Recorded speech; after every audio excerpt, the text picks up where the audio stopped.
boys and girls, we are back. This is Mai Tai Happy Hour. We are in your face. We are in your earballs. We are in the world of... We're recovering from the world of professional wrestling right now. Woo!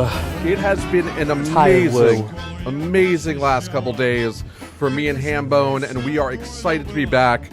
I would like to apologize to everybody profusely for last week because I had a surprise adventure into the world of Chicago as we launched 5G. Verizon launched the first 5G network in the world. Yeah, you did. And it was very exhausting. I bet. It was a whirlwind trip for you. Absolutely. Well, not a whirlwind. We only went to one place, but it was exhausting. Couldn't whirlwind also mean like you were in and out like one day? No, it's not like ham-fisted. Jesus, you George. You gotta know your word. You gotta know your definition. Doesn't mean what you think it means. It does mean what you think it is. It does. It absolutely does. Different. Both words mean the same thing. I'm not talking about fisting or ham fisting. That's the joke I make. The other one is just, it is what it is. I want you, first of all, to let us know what we're going to talk about today. I want to know everything in detail. What are we speaking about today? So today we are going to talk about the... Are you okay? My brain just... Ham fisting. It's George! Let's try this one more time. So I'm not editing this, though, so you're going to just be choking on air. I'm just choking on air. Hambone, what are we going to talk about today? So today we are going to give our WrestleMania weekend recap. We're also going to talk about the new season, which is technically part 2 of season 1 of Sabrina. And we're going to talk about The Tick, my first thoughts on season 2. We're also going to talk about the penis party that you dragged me to. Well, that's part of the WrestleMania recap. I can't wait to discuss this because I have not had your sober reactions to that yet. Oh, it's good. So first of all, Hambone, I think we need a cocktail. Yes, we do. So initially, last week was going to be right around April Fool's, and I was going to do a mocktail as a joke. As you know, I've never pulled an April Fool's joke in my entire life. Never. I felt like it's a little on the nose because people would expect it from me because I was born on April Fool's Day, April 1st. So I was going to do a mocktail, but the ship has sailed on that. What I want to do for the month of April is I want to do the classics. And over 100 episodes, of course, we're going to have to do some of the original recipes that we've done once or twice. For my birthday recipe, I want to talk about my favorite drink. We're going to do the Mai Tai. But which classic? Do you do the original Don the Beachcomber? Do you do the Trader Vic's version? Which one do you actually do? The original 1944 recipe, the one that everyone is built off of. Okay. And this one... People will fight you on that, They might fight me on it, but it's actually called the original 1944 recipe.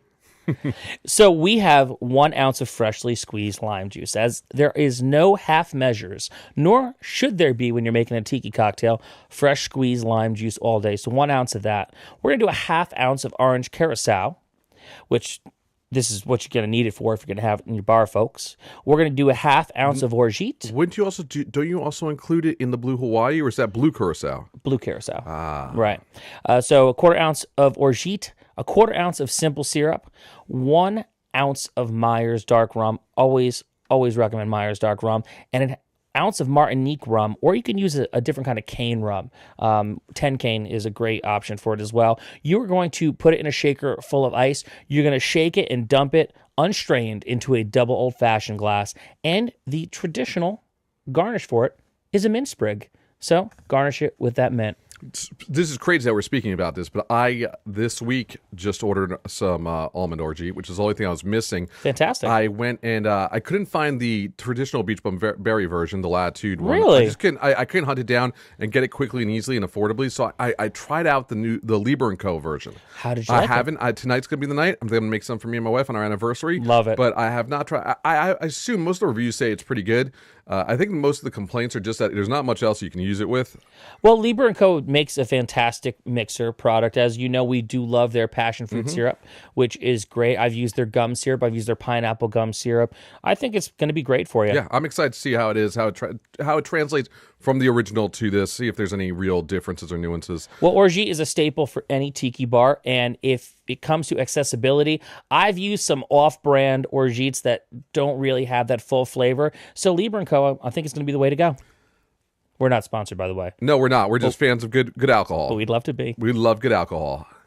If sponsorships were to come, I would not turn them away. Never. We're just not trying. Really not, but I'm not just trying. putting it out there now. It's too much. I don't even have enough time to even, I don't know. expand beyond this. This is like our free half hour. I took today off, so we did a little bit earlier. Indeed. Anyhow, I feel like we need to talk about stuff out of the realm of wrestling first, just in case there's some wrestling fans or non-wrestling fans who are listening to the show. You mean most of our audience? Most of our audience. And for that, 2 shows reappeared this week. First off, The Tick, which I was not even aware, even though I know we talked about it in a previous show, I forgot The Tick came back. So The Tick did come back. I thought we talked about it as if it was coming back. I don't know if we ever talked about it as a review that it came back. So we did. It's tricky, though, because The Tick came back on Amazon. I'm going to slaughter his name. Pete Serafinowicz is the Tick now, and he is a spectacular Tick.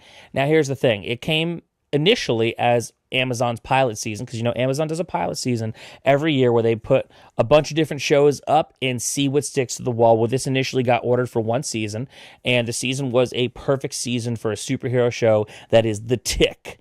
And it is so aligned with the comic and what the real spirit of The Tick is. It's got like a lot of nice little nods to the cartoon, to the original Fox Tick series. It's the perfect Tick series if you're a fan of the Big Blue Man. Now, here's the thing. One thing that Amazon isn't very good at doing is letting you know when their shows are coming back. So Tick season 1 got broken up into 2 halves, and it took a little while for season 1.5, I guess, to come out. And they announced season 2, but they didn't really say when it was coming. It came kind of out of nowhere. Like, I didn't even know it dropped. And I'm very much on top of my streaming programs, as you know. So I finally got to take a look at it because I didn't know when it was coming out. I only got to watch the first 2 episodes. And that said, I'm really excited about it. I feel like because the first season was a hit, you could immediately tell how much more budget they got to make season 2. Like right off the bat, you just know they're throwing money at it. This isn't a cartoon, is it? No, it's a live action. Oh, yeah. I didn't know that. I thought it was like the Tick cartoon.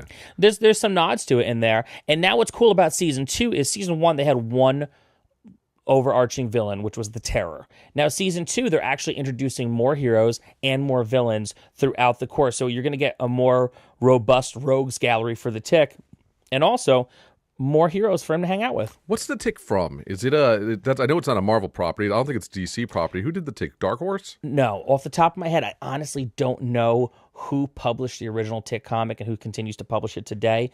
It's its own property, though. It's kind of like a weird riff on superheroes and the superhero genre in general. And it was kind of cool because for when it came out like such a long time ago. It was kind of like one of the first outside the box to do this, where you have, say, Alan Moore's Watchmen, which is a dark riff on what superheroes could and should be. This is dark in its own way, but a little more brighter, a little more fun, a little more tongue-in-cheek. Okay, we'll do a full review when the show when you wrap it up. I might actually watch it a little bit too. Yeah, I've been stuck right now, so it is. We are less than a week away from the return of Game of Thrones. Yes. And because of my surprise, I was trying, as I always do, to watch every episode again leading up, because I completely forgot what happened in the last season. Yeah, me too. And I'm trying to right now, but surprise trip to Chicago last week kind of threw me for a loop. So I'm behind. We're finishing up season 5 now. I got to get through 6 and 7. I know 7's shorter. I don't know if I'm going to pull it off. I don't know if that means should we wait and not watch the premiere, or should I just keep going? No, you should absolutely watch the premiere when it drops. Right. Here's the thing. There's got to be an article online. Just, plug it into the Google machine, which will tell you, hey, if you need to catch up for season 7, here's the episodes to watch. So here's one of the problems having really bad ADD is that you're a completist. No, it's not even a completist. It's that I need to watch something 3 times to understand it. Yeah. Like, some people go, well, what do you think of this movie that I saw? And I could have seen it last week. I've already forgot, the main plot points, which is great in that I can watch a movie that everybody else has seen, that nobody else has seen, but I've seen, and it's like watching it for the first time over again. That's kind of fun. I like that. Like, how often, other than when you're your weird dorky self and watch a movie in the movie theater over and over again, I'm going to give that to you, do that because you want experience in the movie theater, because you will never have that again unless you come over to my house, which you should be aware you could do. Well, not you. You and our friends. Yeah. People we know personally. And I feel that you just need to see a movie once, and that's it, right? I have a high level of retention. Really? I've had it since I was a kid, so I'm not much of a reader, as you know. However, if I do read something, I can retain like 85% of it like that. My brain kind of works with that. I'm a bubble brain when it comes to other things. As you know, I'm kind of like Forgetful Jones sometimes. However, if I read it, if I see it, I'll remember it. Like, When I go to see a movie, I'll be able to like tell it to you verbatim. See, my knowledge of 80s, early 90s, mid 90s punk rock is insane. Insane. I can pull out anything. Wrestling, Attitude Era, I can do just about anything. Pound for pound, I would put you against anybody. But I can't do movies and TV shows because I have to focus a lot more. Plus, back when I used to watch wrestling, I'd watch it all the time. When I become obsessed with something, I become truly 100% obsessed with something, and I need to I need to know everything about it. I dig in deep. With movies, I'll enjoy a movie, and I might read a review or something, but that's about the end of what I do. Yeah. So, that's why I need to watch TV shows often, and I do need to rewatch them before a new season starts because I could barely remember what happened. It's also hard, too, because so much stuff comes out now, and it's become so accessible with everything. Growing up, we had channels 2, 4, 5, 7, 9, 11 if you were in the right area for it. And if you are a family that had cable, you had maybe like 3 cable networks that were showing original product. Otherwise, it was just all reruns and syndication, and then HBO if you had HBO. Now it's like, shit, you have multiple shows coming out on Hulu, multiple shows coming out on Netflix, multiple shows coming out on Amazon. You have access to Showtime, Cinemax, HBO, Epics. Like, everyone is putting out new stuff. So it's hard to keep up. I do. But for the most part, like, most people can't. Yeah. I especially with Game of Thrones, anything past the first 5 seasons, I read the first books, so I know a little more about those, but the last 2 seasons, there's not much I know about. There's a billion characters. And there's that too. And some of them have weird names. Sabrina, the Teenage Witch, is back. So the Chilling... Is that a full season? So here's how they did it, right? They broke season 1 up into 2 parts, and part 1 of season 1 was 10 episodes. They did a Christmas special, and then they did part 2, so 20 episodes in total. I kind of, after watching the entire thing, I can see where they were coming from with wanting to split the season up. And in a lot of ways, because the way they produce, say, Riverdale, or they produce most TV shows now, you get a mid-season break where you're only going to get so many episodes, and they're going to chunk it out to you. And I do, in a way, appreciate that because it kind of gave me the ability to watch the first 10 episodes and absorb it, watch that Christmas episode and get psyched for season 2, then watch, the second half of season 1, but it's just actually one season, 20 episodes in total. I like it because... No season should be 20 episodes in total. Well, most network television shows are 20 to 23 and that's episodes. why most network television sucks. Right. And that's why I find shows on channels like AMC, shows on FX, HBO, when they have a run that isn't geared towards advertising and more geared towards the total story, it makes more sense. I don't know why Netflix would have ordered 20. Are they half-hour episodes? No, they're full hours. Yeah, that's weird that they would have ordered 20 as a full season and not 2 halves of 10. Or two seasons of 10 each. And that's the thing. They honestly, after watching the entire thing as a whole, they could have actually called it 2 seasons, right? It could have been completely broken as 2 seasons because the first 10 episodes actually tell a pretty complete story with a semi-cliffhanger. The Christmas special, which I think is cool because they do a similar thing with a lot of Doctor Who does the Christmas special, the New Year special, whatever it ends up being, where it's a standalone story that kind of connects what came before and what's about to come after. And the second half of season 2 was its own story, and it's a different chapter of the story. So I kind of have a thought where I think 13 episodes is the perfect amount a season should be. I think 13 episodes, if you can get it done in 13 episodes, it's all killer, no filler. I'm not going to disagree with you, but I'm going to argue against you. Okay. I believe it should be whatever it takes to get the job done. Right. And that's why shows like True Detectives work great at 8. 8. That's why I believe some of the Marvel properties when they were on Netflix should have been 8. And they dragged on too long going to 10, 13. I don't remember what it was, but it was long enough where I got a little bored in the middle. I think Fargo works at what it works at, which I think is it's all over the, sometimes it's 8, 9, 10, I don't remember. But, shows like that where it is what you need to get the job done is how you should do it, not shoehorn in X number of episodes to, I don't know, drag it longer, make people more happy. So what do you think the Headhunter sweet spot would be? 8 to 13? I don't know. Again, it's completely based on what. Like, look, another argument is Game of Thrones. Right. They offered them as many seasons as they want to finish it. They offered them 2 full seasons of 10 episodes, and they turned it down and said, "No, we can do it in like 16 or whatever it is. The final count is 16 episodes in 2 seasons over 3 years, or that weirdness there."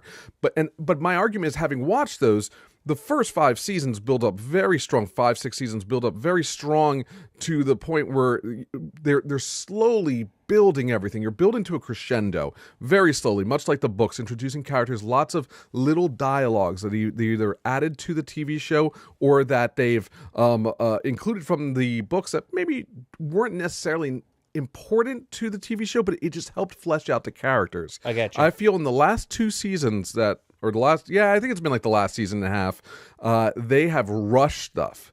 And it bothers me because they could have actually used the extra episodes to have made it feel less forced. They get from point A to point B. In the past, it would have been over the course of episodes. Now it's in like seconds between scenes.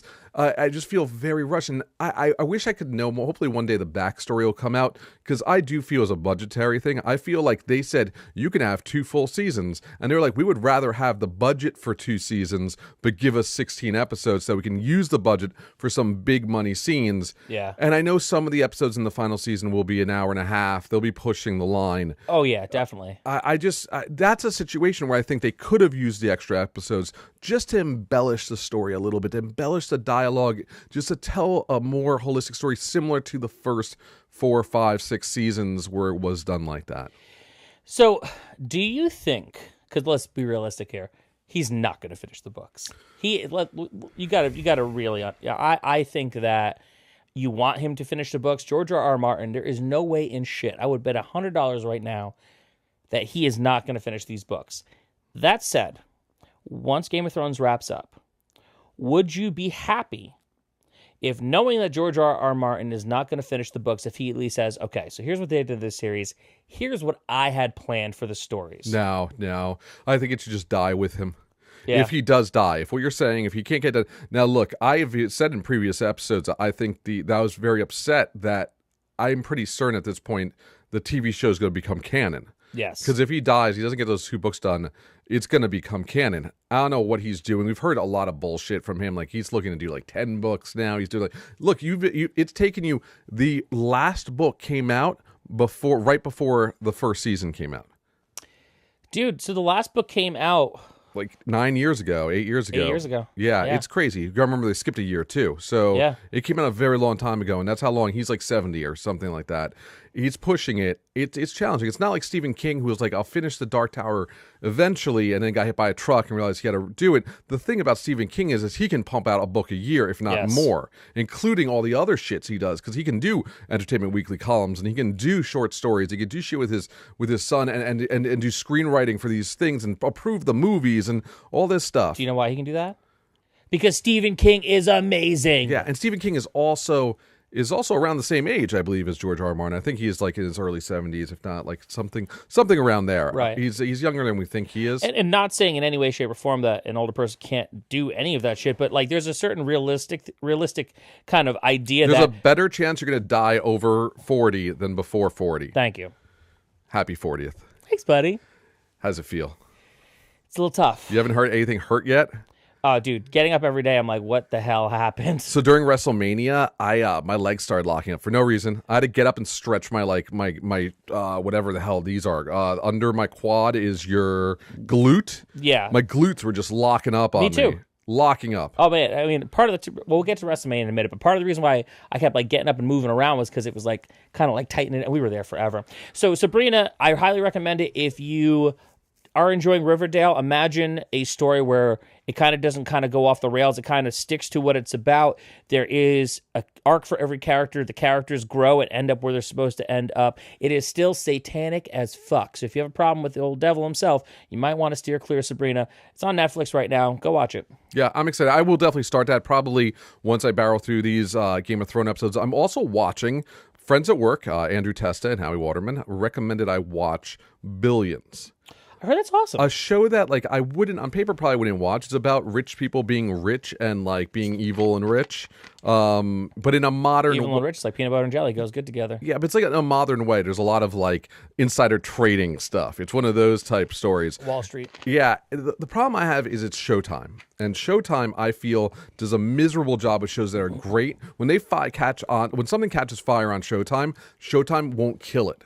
Right. Again, same problem before. Not just how many episodes a season, how many seasons in a catalog is another big thing. Yeah. And I feel that Showtime, be it Dexter or Homeland or, I don't know where Billions is only on season 4 right now. I don't know where we're going with that. But they don't know how to let something die. Homeland should have died after like season 3. And Dexter should have died after season 4, and they didn't even kill Dexter off. Nope, and they're bringing it back. Yeah, and so this show stars the guy from Homeland, the ginger guy. I'm blanking on I don't know his name, but he's the main ginger of all gingers. He's like head ginger, ginger guy. He's in it, and there's a lot of famous like B level guys. Well, I'm not reviewing it. I would have prepped for it. Anyway, I'm actually really enjoying it. I'm almost through season 1. I am enjoying it. It's available on if you have Showtime online or anytime their app, you can get it from there. You can also get Showtime through Hulu for $8 a month. Exactly, and it's really or if you have Spotify, it's free, but I think you might have commercials. Yeah, you know what? You learn to live with it if it's free. So that's what I'm doing. I'm doing Billions. I'm doing Game of Thrones. And between all that and all the wrestling I'm trying to get through, that's where I'm stuck with TV right now. Yeah, there's a lot of wrestling. So we finished a long week of wrestling. You way more than me. Oh my God. Sadly, my having to launch 5G curbed my ability to do some of the fun stuff. I'm really upset I missed Rev Pro. You went that. Oh, my God. Very upset. Obviously, I wasn't able to get tickets to any of the GCW, Joey Janela stuff. Though the ones like I could have, it started at midnight, and I'm just too old to do midnight stuff. Yeah. Talk about Rev Pro. Let's start out first. Well, with first Rev let me start off with what I went to first. Slumber Party Massacre, AIW Wrestling. Wait, you went to something before Rev Pro? Oh, George. Yeah. Thursday night, I went. Okay, we got it then. All right, let's regroup. Right now, we're live brainstorming this because I do not want to go horribly boring. No, you are going to pick your best things of each thing you went to. Already I really thought you only went to 4 things this weekend. Okay. 3 things. So started with Slumber Party Massacre at the White Eagle Hall in Jersey City. The Collective, which GCW built a great set of shows around all weekend long at the White Eagle Hall in Jersey City. Kicked it off with Slumber Party Massacre for me. And I went to the show. First show I went to was 11 p.m. on a Thursday night. It was awesome, packed to the rafters. The 3 matches that stood out the best: Otani versus Eddie Kingston, which was amazing; Hornswoggle versus Scott Steiner, which is as ridiculous as it sounds; and Manslaughter versus Nick Gage. And I mean, to see wrestling like this in a venue that I've played and a venue that I go to shows at all the time in Jersey City was nothing short of amazing, and I hope they keep doing it there. Definitely, they were not allowed to jump off the balcony, and they definitely were not allowed to light anything on fire. Otherwise, anything went, and it was my first foray. I know I've said in the past that I've not gone to like a GCW show because I get a little squeamish around all the blood and the light tubes. However, this kind of got me over the hump, and I think I'm ready to kind of dip my toe in that water, so that was awesome. Friday, I got up at like 7 o'clock in the morning after going to the show till 2 o'clock, and I went to WrestleCon in New York, which is awesome. Now, I've been to StarCast, and StarCast was great. WrestleCon is next level. WrestleCon is so well organized. So it's like Comic-Con for wrestling nerds in a hotel. In a hotel. Yes, exactly. What is the smelly factor? The whole place, I was about to get to that. The whole place smelled like a fart all day. Like, it was like you kind of become desensitized to it at a point where we met my friend Don Becker there, friend of the show Don Becker, and we left the building at one point. And New York kind of stinks on its own. However, it was refreshing to smell New York City after being inside of that hotel all day. So WrestleCon was great because it was a decent amount of vendors, but it was all wrestlers, all levels of wrestlers. Like Bret Hart was there. I got my picture taken with the 4 Horsemen, which was amazing. It was the 4 Horsemen and J.J. Dillon. Great photo. I met the Rock and Roll Express there, and I actually, in the photo, they're like, oh, here, where are our WWE Hall of Fame rings? So I got to wear a WWE Hall of Fame ring, taking a picture with the Rock and Roll Express. I touched Joey Ryan's dick for $30 and took a photo. How did that feel? it was amazing. Was it cushioned? Life-changing. I heard it was protection. You know, Did it feel like you were? Did he warn you beforehand? You know, I'd imagine it was like shaking Superman's hand if Superman's hand was his dick. Thankfully, though, I wasn't in attack mode, so I didn't get flipped or anything like that. It was gentle. It was loving.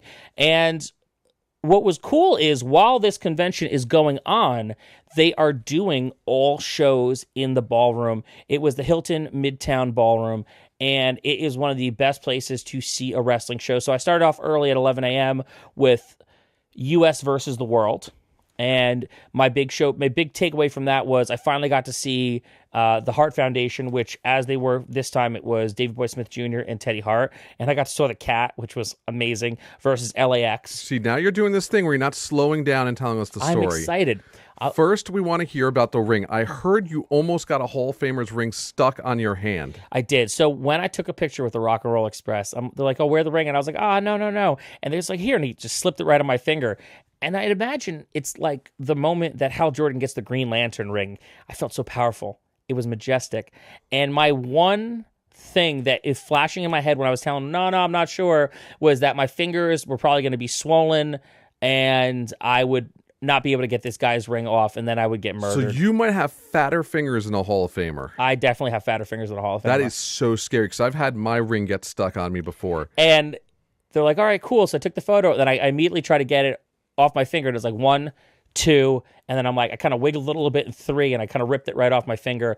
And I was like, never in my life so nervous to have a ring stuck on my finger. So we're going to stop you for a second now. We need only these type of stories. Yes. Your excitement right now is so exhausting that you don't even know it. I'm so excited. We are just going to talk about weird shit. Yeah. And trending shit, and just like shit that you are that left you both frightened and excited about. Okay. I want to know about the Cat. The Cat was trending on Twitter all day Friday. So why does Teddy Hart bring his actual giant fluffy cat with him to the ring? Well, first off, it's Mr. Magnificent. Did you meet Mr. Magnificent? I didn't, because I had a moment where I knew I was going to be there all day, and knowing that I'm allergic to cats, although I will say, as I've gotten older, my allergies I feel have changed because I've been around cats a lot. I'm better. However, I didn't want to push my luck because I knew that would be the minute my eyes would get all puffy and I'd want to die if I touched the cat. There's no chance that this could be because you're not allergic to cats, but you're actually lactose intolerant. I've heard it both ways. Either way, the cat was magnificent. The cat is perfectly trained. He puts the cat in the turnbuckle. They do their entrance, and the cat just kind of hangs out, and then he gives the cat to his handler or somebody, and they bring the cat over to the back. It was a great match. I was psyched to finally see LAX and to get to see the Hart Foundation. And I got to see Brian Cage wrestle like 3 times over the course of the day. And Brian Cage is huge. And I've seen Brian Cage wrestle before, a dude kind of his size. I got to see Brian Cage wrestle a dude who was my brother's size. And just ragdolling him. It's like he was like wrestling a dummy. Hambone? Yeah. Does the cat give him his powers? Does the cat give Teddy Hart his powers? I don't know. I mean, maybe he got scratched by the cat. He had like cat-like powers, and he landed on his feet every time he like fell. Or like maybe he has 9 lives. What do you do for 11 hours at a wrestling convention? So what do you do for 11 hours at a wrestling convention? So you go and you wait online for like an hour to meet the 4 horsemen. And then you walk around to some other tables and you do a couple other little meet and greets. And then you go and try to find something to eat outside of the Hilton because the food there is so expensive. And then you meet up with your buddy Don, and then you go to watch a wrestling show. And then you leave to go find something to eat. And then you go watch another wrestling show. Then you leave to go find something to eat. And then start drinking because you don't want to start drinking early because you got a long day ahead of you. And then ultimately you end up at the Joey Ryan penis party, which was the most bonkers fucking thing I've ever seen and experienced in my entire life. Like, funny, weird, and also good wrestling. So this is where I pick up. Yes. I was at the Joey Ryan penis party. Yes. Those are I just want to put it out there that I had a wonderful time because you had a wonderful time. I had a blast. That said, it was the worst night of wrestling I've ever been to in my entire life. George. Possibly. I was trying to think of what was weirder wrestling I've been to, and I have been to West Orange High School wrestling to see Danny Doring versus Amish Roadkill. That said, this was possibly one of the toughest events to ever sit through in pound for pound in terms of wrestling. This is a situation where you truly realize what separates the WWE wrestler from the bottom of the barrel independent wrestler. It was so rough in terms of like sports entertainment. I get it, but they're dragging a line in sports entertainment that didn't need to be drawn. Like, we did not need to have Tracy Smothers, a former ECW wrestler back in the day of old ECW, versus a female wrestler who is very popular, whose name I'm blanking on. You're going to help me here. I'm going at this as someone who doesn't know a lot of these characters. He fought her by basically walking around the ring in a Confederate flag, yelling homophobic and racist epithets over and over again. So terrible. She gets no real move in, and then he wins. So that was the only match I kind of had any problem with, because I thought, okay, so here's the thing. No, in the end of the day, he's going to say all this really dumb shit, and then she's going to get her comeuppance, or like something's going to happen. And it didn't, and that kind of made me feel weird, so I had to go and get another beer. Lots of times I felt weird during this. So many times I felt weird. The women's, sadly, right now the WWE has locked down pretty much every great female wrestler in the market, and we had a women's tag match that was so off the rails and so poorly paced that I wanted to just cry. They were going for some weird, like, poor Allie. I mean, I know she tries, but at the end of the day, she's a former Impact knockout, and the knockouts are kind of like B-list diva types, with the exception of maybe the champion right now, Taya Valkyrie. Yes, basically, with the exception of her, that match just dragged on forever, and it never started firing on any cylinders. But that doesn't even get to some of the weird shit we saw. Oddly enough, my favorite match of the evening was also, I can't even explain it. We saw men take down their pants and do ass to ass. What do you call that chamber? Garbage chamber, with compression. Just going ass to ass for like 8 minutes uncomfortably while people's faces were being rammed in it. Look, I get it's a penis party. So it's just hold no, on you gotta stop first. No, yeah. I gotta go. You went for 10 minutes. I can go a little bit. I was very excited. Here's the thing. Like, I get that it's a penis party. I get Joey Ryan's shtick is like, he flips people with his dick. What I didn't realize was that this was going to be a gimmick pay-per-view or show that is going to be largely just based on people with dick gimmicks. I thought it was going to be more like, oh, hold on, we got someone dialing in very quickly. We're going to take a break for a second. Christopher Bueller, thank you for joining the show. Oh, hey, buddy. How you doing, What's sir? up, man? Good, how are you? I was calling because Hambone previously mentioned to me how he gets very offended by people who break light tubes over each other. Not offended, squeamish. As someone who has allowed me to break many a light tube over them, I wanted to see how painful you actually found it, and maybe Hambone could handle one on a later show. No pain at all, as long as you're not doing the head. If you do the back like you used to do, you're fine. You don't feel anything. So, Bueller, my thing was squeamish because they would get hit with the light tubes.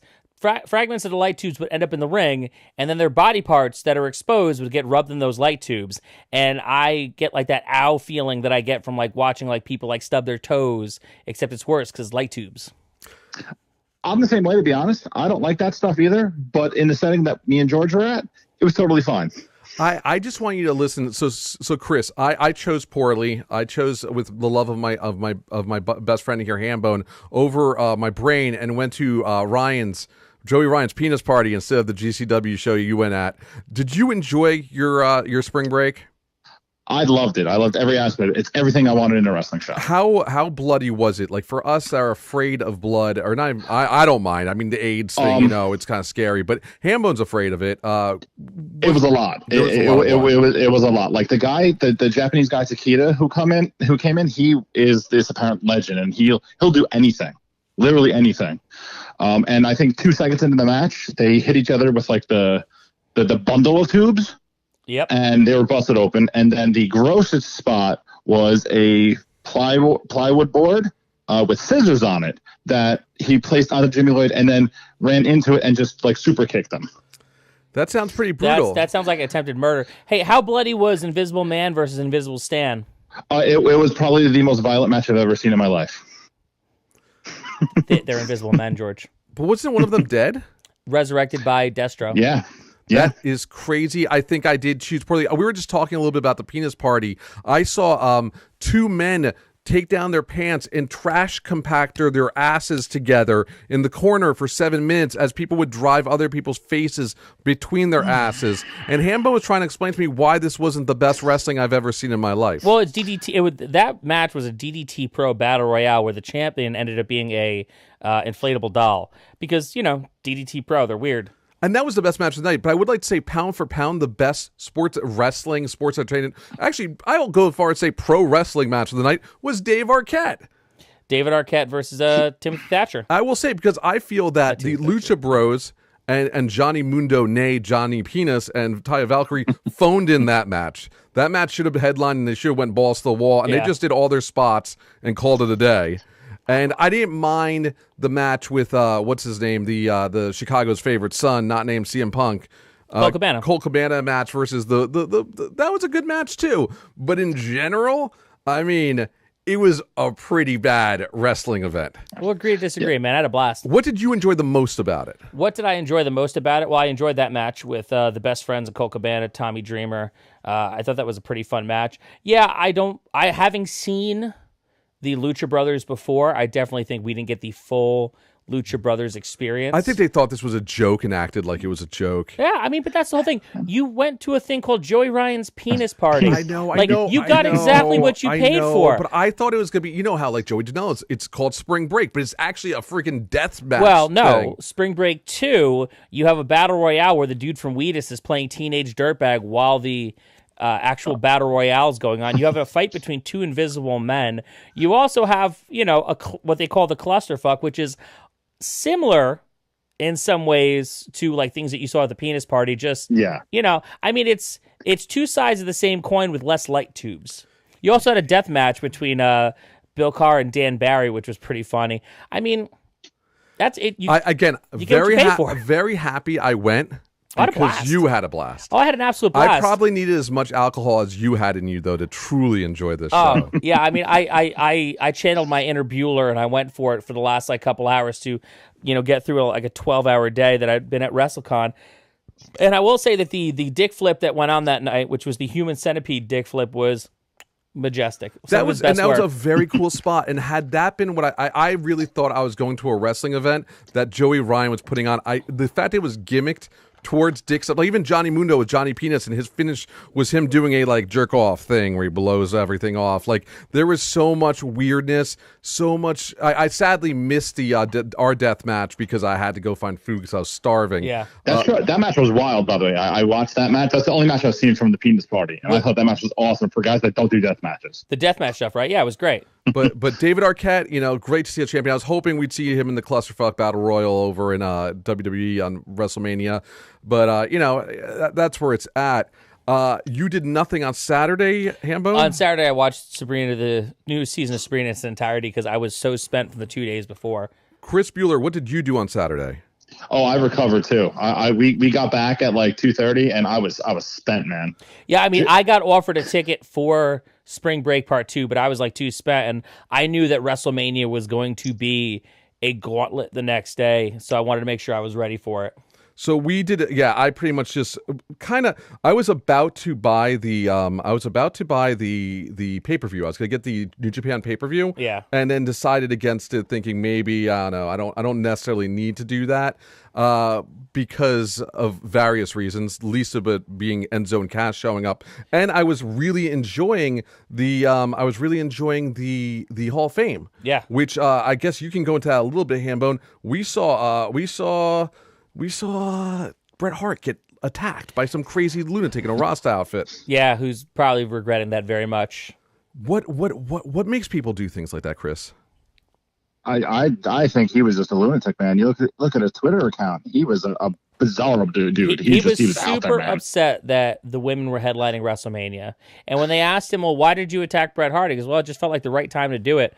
Like, he just wanted to get on stage at some point, and he did. And Lord only knows this will probably be the last time they put the stage on the floor at Hall of Fame. Wow, that was so weird. If you are watching the Hall of Fame, I just go and just pretty much Tori Wilson and DX are the only things really worth watching on there. Right. Bret Hart, it's worth watching to see this happen and how they handled it, even though they probably edited all that out now from the follow-up. Because, Chris, live, they actually did cut away, and then they cut back to a wide shot, and then they realized, oh, it's really bad. They cut to a wide shot where they were showing people beating people, and then immediately cut to the crowd, and it was just weird reactions of the crowd. Yeah, very strange. I have a feeling all that's probably gone now. I heard at like midnight they had already cut it out. Yeah, I heard from all the like immediately. I will say though, at Mania, Dash Wilder got a standing ovation when he hit the ring. It was that, and I was wrong. That was not Teddy Hart that beat the crap out of him. It was actually Harry Smith who beat the crap out of him, which was, I didn't really realize that. Chris, thank you so much for joining the show. I'm going to let you go now. Is there anything else you'd like to add or anything else you want to share with the people? I thought WrestleMania was entirely too fucking long. But you know what? Rock on, guys. I'm glad you guys had fun. We're going to get into that later. I feel that if you're actually there, it goes by a little bit faster, but I could completely imagine what it's like sitting at home just watching it. Yeah. All right. Take care, Chris. Talk to you guys later. And that was Chris Bueller. So Joey Ryan's Pizza Party. What was your favorite thing about it? My favorite thing about it was the top match, which was the actual Joey Ryan mixed tag match with Joey Ryan, Sexy Eddie, and Val Venus, of all people, versus Scarlett Bordeaux. The session with Martina, who I've been dying to see stateside, and what's the other girl's name? My brain is like blanking right now. And I don't know. It doesn't matter. Another woman. I feel the Joey Ryan Penis Party set back the Me Too movement maybe by a decade. Oh, Priscilla Kelly. No, I don't feel like that at all, because like the girls completely own that match, and they actually did a thing where the penis druids came in, and then later on we got tampon druids, and it was just fun, man. Everyone's having the thing about Joey Ryan is the thing I love most about him is because he does in a lot of ways challenge your ideas of what professional wrestling should and could be, and the whole thing is everybody is involved, everyone's psyched on, everyone's having a good time. And that's it. Like, I love professional wrestling most of all because I get to go and just enjoy watching these crazy spectacles. And there's nothing more crazy than going to Joey Ryan's Penis Party. Well, next year there's supposed to be a Joey Ryan Penis Party too. So wherever you're at, you should go. Absolutely. In Tampa, I believe, is where next week's thing is. So we were not at we did not go to New Japan. Nope. Our friend Don Becker did, so I'm going to try to call him in and get his reaction to the Enzo and Cass jumping the ring and attacking. I don't know. I think the whole thing. Don Becker, you're on the phone with us right now. How you doing, Don? Hey guys, what's up? Dude, we just wanted to quickly get your perspective on the Ring of Honor New Japan Massacre Garden show. I feel like someone has to talk a little bit about it since it is such a major moment in wrestling history, a non-WWE program on MSG soil, and it sounds like it was a very, very strange show. I'm almost worried that because we've heard so little from you afterwards, that it may have been strange for you too. It really felt like two different shows at once. The New Japan stuff was absolutely fantastic. It was note perfect, like you're sitting in Sumo Hall. They had the Japanese ring announcers. It was the same music. The Japanese ring announcer called out the time every 5 minutes, the whole thing. So it felt very much like watching Dominion or one of those shows. The ROH stuff was a masterclass in how to kill a crowd. Oh. Whoa. And that stuff was first from what I hear. It was it was a little bit of a mix, but the ROH stuff was very heavy in the beginning because you had the Dalton Castle match versus Roosh. You had the 4-way tag for both the IWGP and ROH titles. You also had the Jeff Cobb Will Ospreay match for the TV title and the Never Openweight title. So and the Women of Honor thing and the Bully Ray thing. Yeah, so it was a very heavy, very front-loaded card for ROH. All the stuff was in the beginning, and all the really good stuff from New Japan was at the end. But I mean, you have to wonder. This is their biggest crowd that they've ever had for a single arena show. It's probably their biggest TV audience that they've ever had. There's so much hype around this show, and there's been hype building up since the summer. And they go out there, and it was a wet fart in a microphone. Wow. Yeah, that's how I feel about Ring of Honor on its own right now. I just feel like they've been so rated their talent roster has been so rated, and so much has been like New Japan could continue without the Gaijin guys from Bullet Club and AEW. I feel Ring of Honor really needed New Japan to be where they are now, and now they're kind of just floundering. Now, Don, do you think though that not having the Young Bucks, Cody, and Kenny Omega on the show, like, do you think that could have saved it? I think it's tough to say. I mean, Kenny Omega, I never thought of as an ROH guy. I always thought of him as a New Japan guy. I'm sorry, first. I did not. Yes, I did not mean him at all. Kenny Omega is 100% a New Japan guy. Right. Sure, but okay. So if you figure you had, like the Bucks, Cody, and Hangman Page, maybe you'd have Cody in Matt Taven's spot in the ladder match, and maybe that makes the match a little better. Or at least if it's not going to be Jay Lethal or Marty Scurll winning, maybe then having Cody Rhodes win the ROH title looks better than having a B+ player like Matt Taven as your world champion. Wow. But I mean, I don't think it would have made that much of a difference, because the biggest problem was that all the ROH stuff was mid-card stuff, and their mid-card has always been kind of iffy.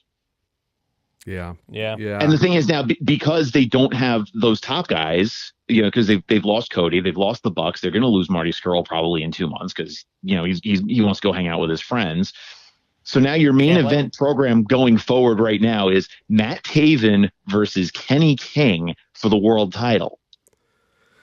Yeah, not exactly star power there. I don't want to spend $35 on that on Fight TV. Yeah. How about the okay, so the big thing everybody was talking about, like literally a half hour after Bret Hart gets attacked for real at the Hall of Fame, find out Enzo and Cass have jumped the ring. I know this was not timed properly. It wasn't done on purpose. But, Enzo and Cass, former WWE garbage people. Sorry, I know you were drinking there, Hambone. I was drinking. Jumped the ring. It looks like a work shoot. Hambone was like, "This is real, George." I'm like, dude, if you look closely, after they get beat, quote unquote beaten, I'm sure they stiffed them. They kind of get escorted out while they're giving them the middle fingers.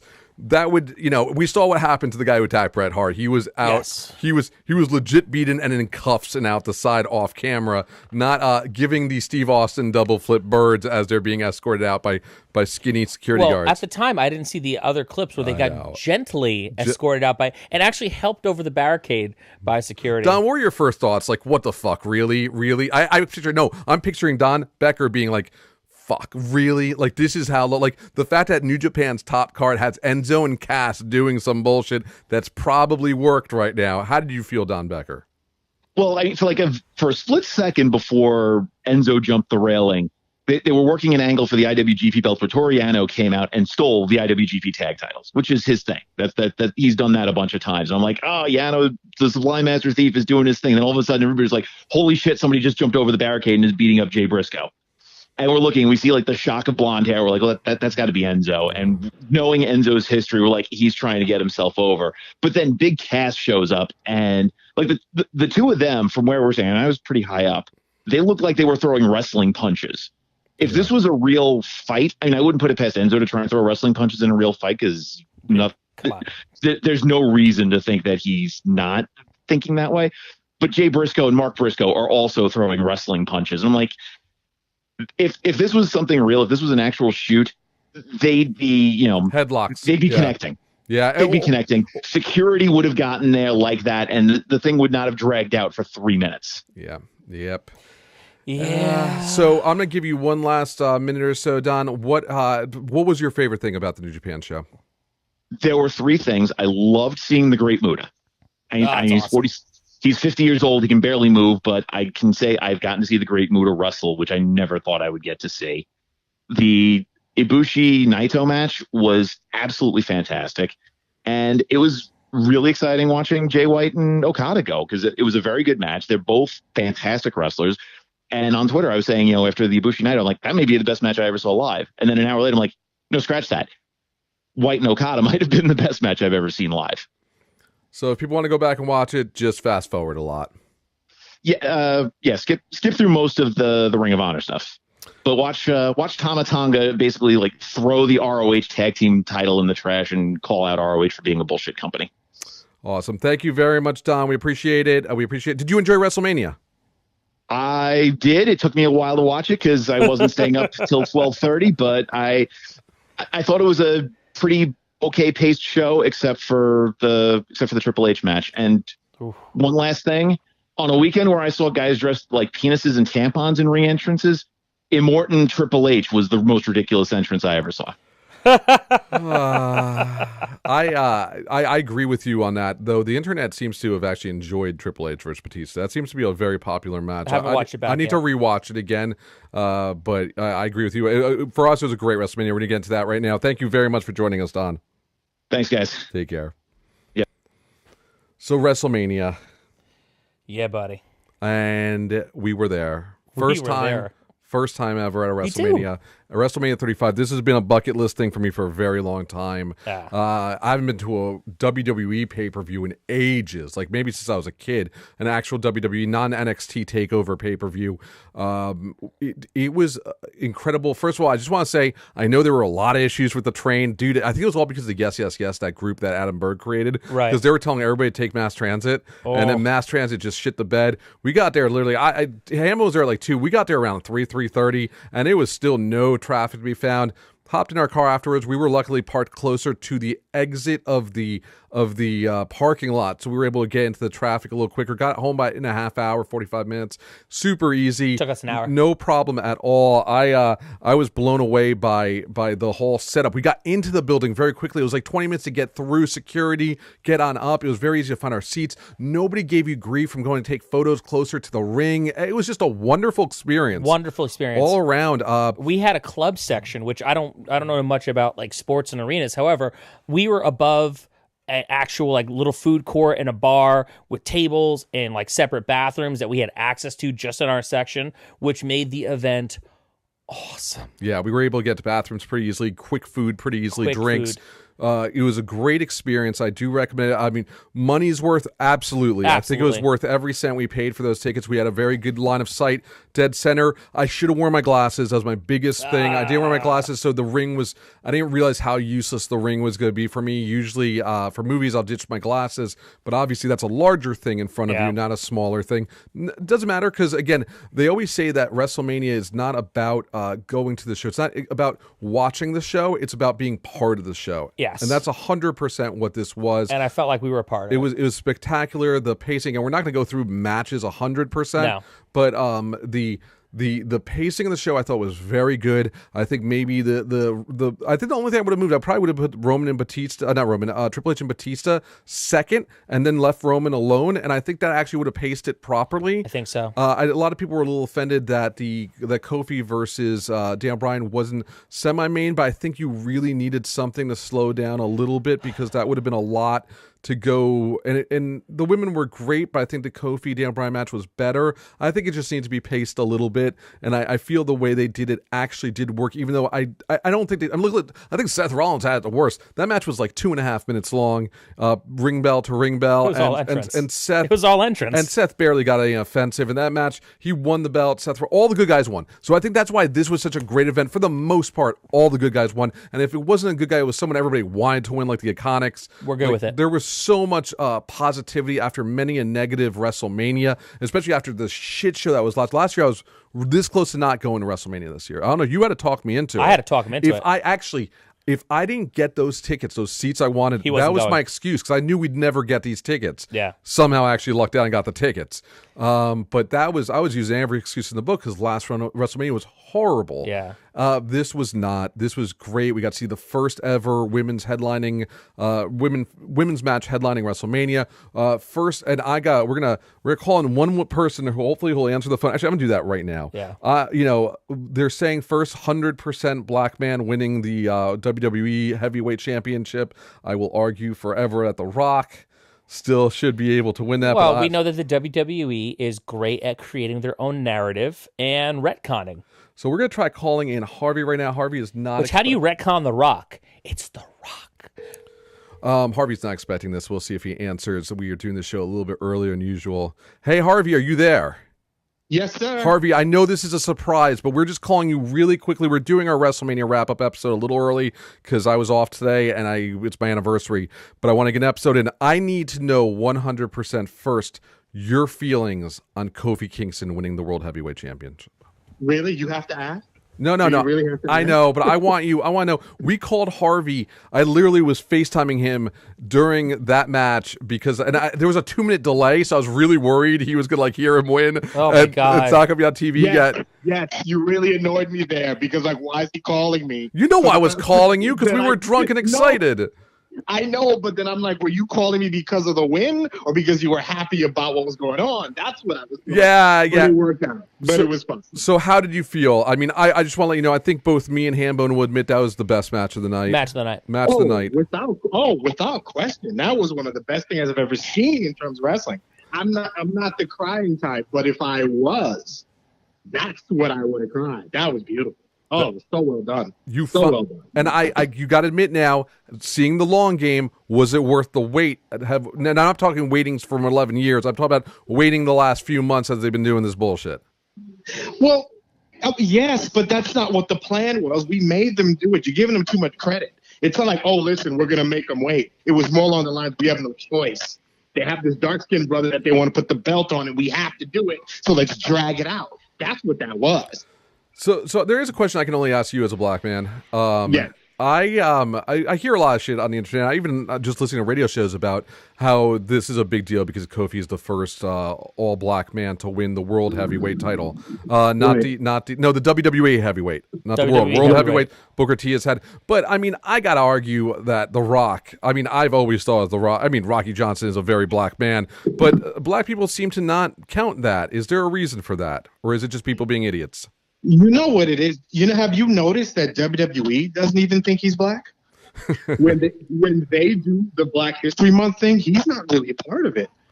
No, you're kind of right. You're right. They usually go for his father is a part of it, but either you're 100% black or the WWE is pretty much like America. Well, I don't know. Forget that. You have to be 100% black. Shiny like actually black to be, and if you're not, then you're a little bit questionable. Maybe they can claim you. But I don't know. The Rock, I think because he's half Samoan, that I guess we treat it that way. But I don't know. I didn't care. Ron Simmons is the first one. It's always bothered. Yeah, it's always bothered me, but I've never wanted. Obviously, I'm not in the place to argue that how black The Rock is. I mean, I don't know. I know Rocky Johnson's black. That's his dad. I felt it, but be it what it is, Kofi Kingston is the champion right now. So cool. That was the match of the night. That was amazing. I watched it. My wife was down here, and she doesn't watch wrestling at all. But she watched it for a few minutes, and she's like, oh, whatever. And, she's just one of those people that just rips on it because it's wrestling. So we watched it. He saw it happen, and it was amazing. It was absolutely amazing. Well done. Great match. And after I saw Raw and saw what they did, I was scared for a second. Me too. They were gonna pull the whole Christian thing, and I'm like, I have to officially get rid. But what they did was almost worse. But as long as he still has the belt, I'm okay. He still has the title. One last thing, Harvey, before we let you go. Alexa Bliss, your favorite, snapped her fingers and brought your least favorite out. Oh, my God. Worst magic trick ever. When I decide to go back and get the network to watch this show, and 5 minutes into it, Hulk Hogan appears at the snap of a finger. How sad was that? Hulkamania was running wild. Well, Harv, I'll be very honest with you. The minute Hulk Hogan came out, I knew Kofi was winning because I'm like, there is no possible way they're going to roll Hogan out and then make Kofi lose. That crowd popped though, and there was a lot, and there was a lot. Makes sense. There was they figured this is the night we can do it because hey, we're going to put the belt on the black guy. Yeah. So hey, we can bring out the David Duke of the WWE, and nobody will mind. Yeah, there was I'll just tell you in the crowd, man. He comes out, and there was a lot of people of color with their arms folded, sitting down with, just pouting like, great, this is how we start? Yeah, I believe it. It was very interesting. But that pop was huge, though. Yeah, that pop was huge. And the best part was Paul Heyman just cutting him off and going cut that promo. Yeah, which was just so you know, we loved this WrestleMania live. There, it was incredible. Yeah, the pacing was well. It was long, but it didn't feel as long when you were there because you could get up and walk around and go get drinks. So it wasn't that bad there. Even though I know at your house it probably was boring. Joan Jett coming out at the end was just insane. Super cool. The whole thing, Charlotte's entrance, Joan Jett calling in Ronda, and like Becky just having a plain old entrance.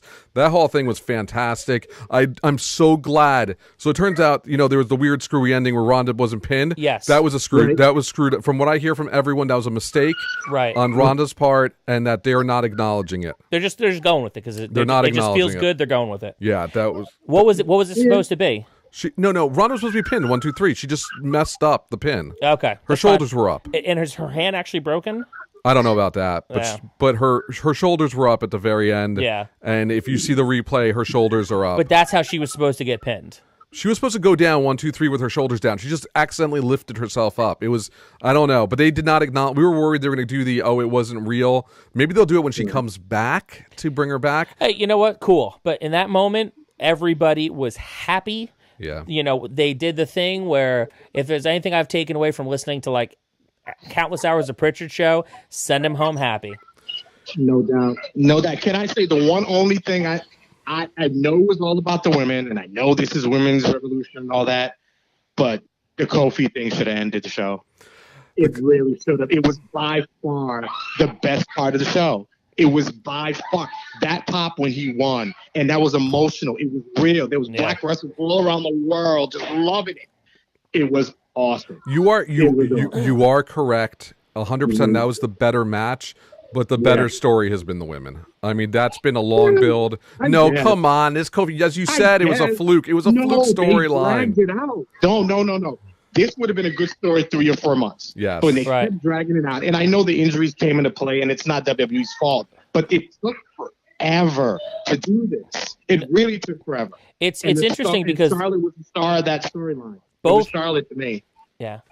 Both stories were flukes, though. Like, the Becky thing was a fluke. The Kofi thing was a fluke. And they just had to put a rocket on who... I agree with you. I think the women the pomp and circumstance around the women just made it so awesome, and I think it worked well. I think, again, I said it before we got on air with you, Harvey, Seth Rollins got the biggest screw job out of this.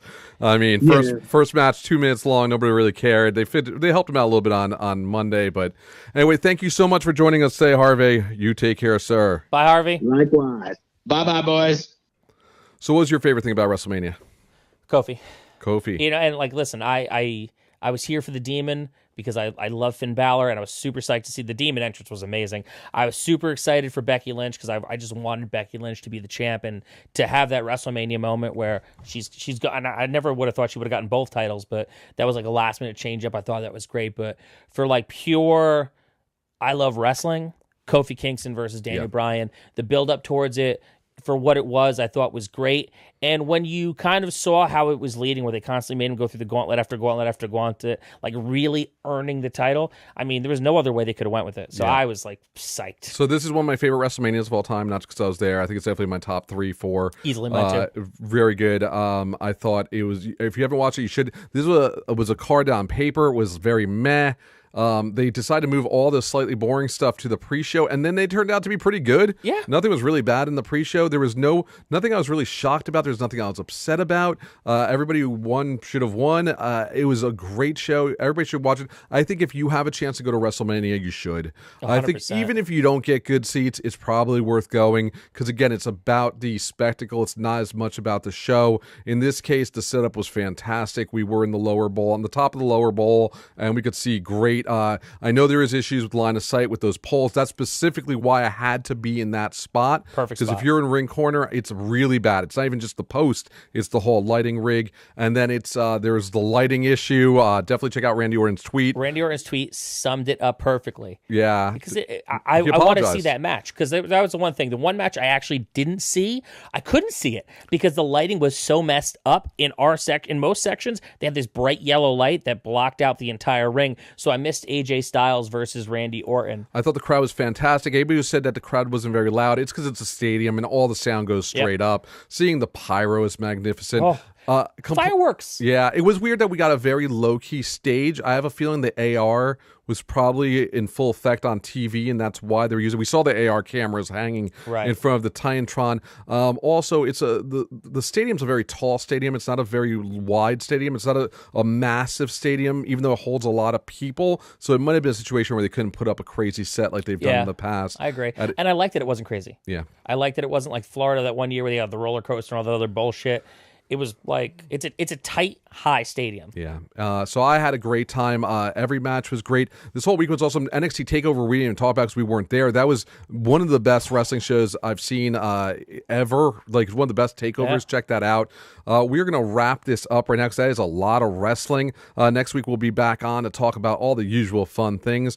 Game of Thrones primarily. We might even bring some people in to talk about that. Yay. And might even we're trying to get Ian on this week to do Pet Cemetery, but this dragged a little long. We'll bring him on next week to talk about that because I have thoughts. And you might even see Shazam between now and then. I'm actually seeing Shazam this week. Fantastic. Maybe you'd invite me to come.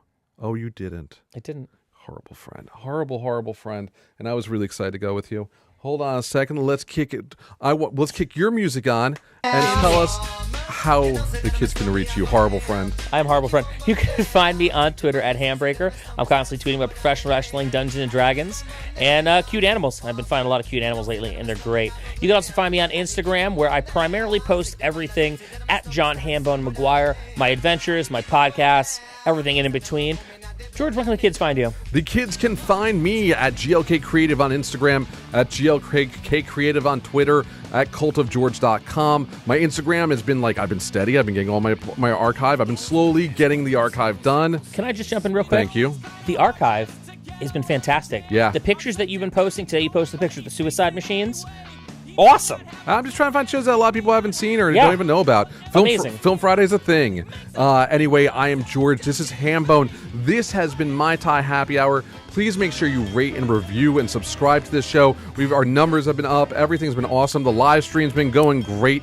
We appreciate everything you do for us, and we love you all. Hambone, take us out. Everybody remember, be nice. Aloha.